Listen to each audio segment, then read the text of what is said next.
Jaring ini umurnya hampir separuh usia. Abah yang menyerahkan. Nih, kau bantu Uma cari ikan. Laut Tabanio masih murah hati. Dulu air laut di sini bening. Saking beningnya, aku bisa lihat ikan di selang karang.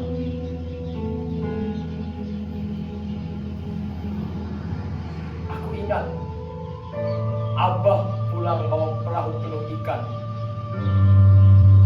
Uma langsung sibuk di dapur. Wanginya bakar ikan, wangi rumah. Ikan yang kami tangkap bukan cuma buat dimakan, tapi juga buat ditukar beras, buat beli keperluan sekolah. Sekarang jaring ini balik ke pangkuanku, tapi bukan buat cari ikan. Buat apa? Buat ingatkan aku laut kita lagi sekarang.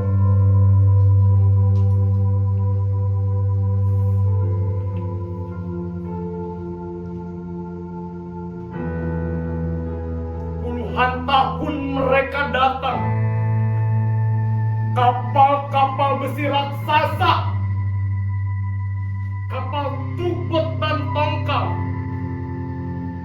Kata orang, pemiliknya orang asing. Dan yang bikin aku gerak, mereka punya segalanya. Lihat itu, setiap hari kapal-kapal itu lalu lalang. Puluhan hitam legam.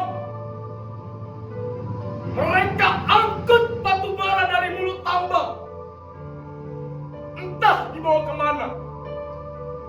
Tapi yang mereka tinggalkan di sini bukan rezeki. Bukan.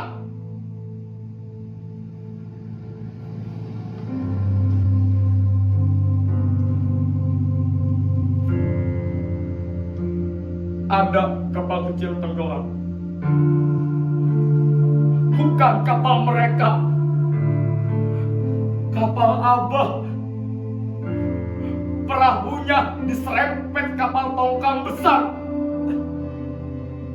Abah tenggelam. Mereka selamatkan. Mereka cuma lihat terlambat. Abahku nelayan Tabanio dari lahir, meninggal di laut Tabanio. Laut yang dia jaga, laut yang dia cintai. Sekarang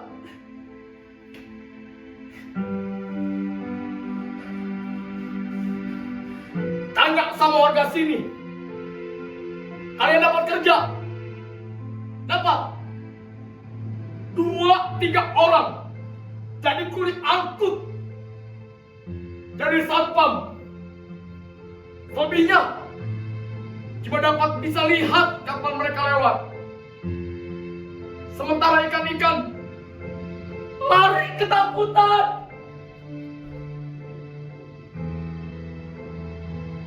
Coba lihat air ini. Apa yang kau lihat? Bukan air jernih yang dulu aku ceritakan.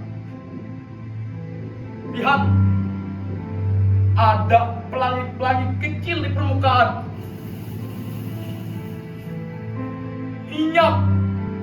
Minyak dari perut kapal mereka. Kapal tongkang itu katanya mereka cuci tangki di tengah laut. Sisa limbah dibuang. ke laut kami, ke rumah ikan kami.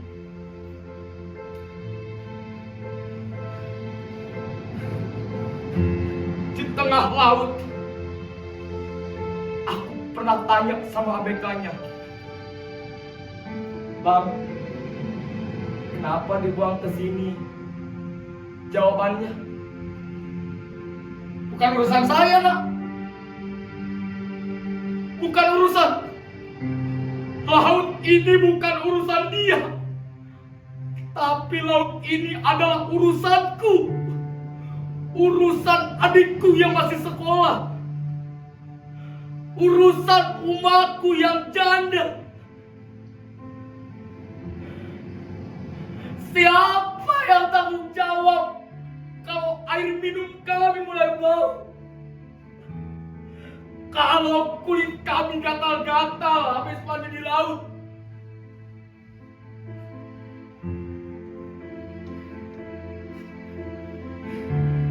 Bukan cuma minyak, debu batu bara berterbangan. Setiap kali kapal lewat, debu hitam itu terbang. Jemuran umak hitam kena debu. Tanaman di kebun layu hitam.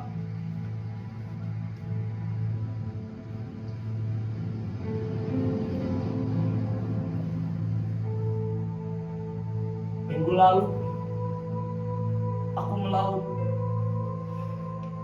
Jaring ini ku tebar. 3 jam aku tunggu. Ku angkat. Kosong. Bukan kosong total. Ada ikan kecil, masih muda, belum bertelur, tapi di insangnya hitam, lengket. Ikan itu kulempar balik. Aku takut makan ikan yang insangnya penuh minyak dan debu. Aku takut racun itu pindah ke tubuhku. Kami nelayan, tapi kami takut makan ikan.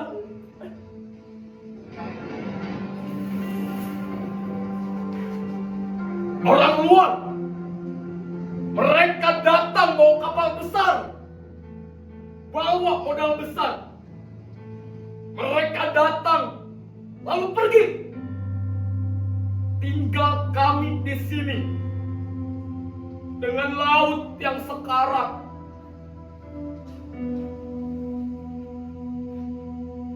Kami coba protes. Tanda tangan. Dengar? Tanda tangan. Kertas itu entah ada di mana. Mungkin mereka pakai buat ngepel lantai. Ada pejabat datang sekali. Foto-foto. Janji ini itu. Katanya akan kami tindak lanjuti. Tindak lanjuti apa? Kapal mereka makin banyak, air makin hitam, ikan makin habis.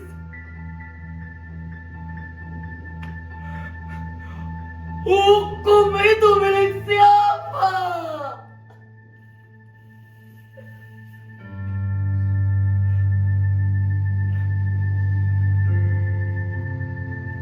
Mungkin hal ini konyol buat kalian dengar.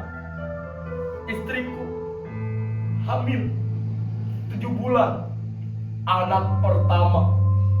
Setiap malam aku tempelkan telinga ke perutnya, dengar detak jantungnya kencang seperti debur ombak kecil. Aku ingin anakku lahir dan bisa lihat Laut Tabanio yang bersih. Bisa mandi di sini tanpa takut gatal-gatal. Bisa ikut abahnya melaut dan dapat ikan banyak. Tapi kalau laut kita mati, anakku akan lahir di padang pasir hitam. Dia akan tanya, "Pak, dulu laut seperti apa?" Dan aku cuma bisa jawab, "Dengan jaring robek ini."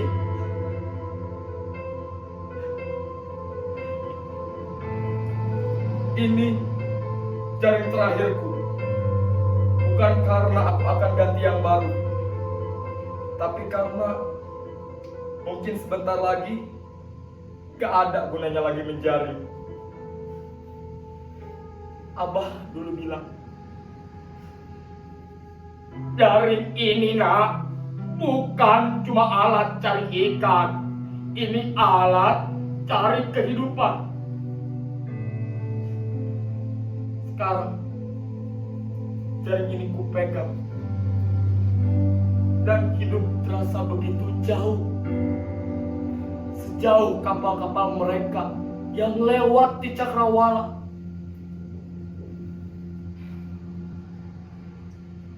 Kalian yang nonton, kalau makan ikan nanti, tolong ingat Tabanio. Ingat kami yang di sini. Ikan itu mungkin ikan terakhir.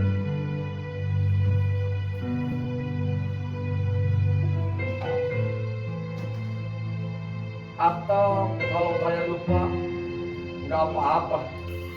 Tapi jangan heran kalau anak cucu kalian juga akan tanya, "Laut seperti apa rasanya?"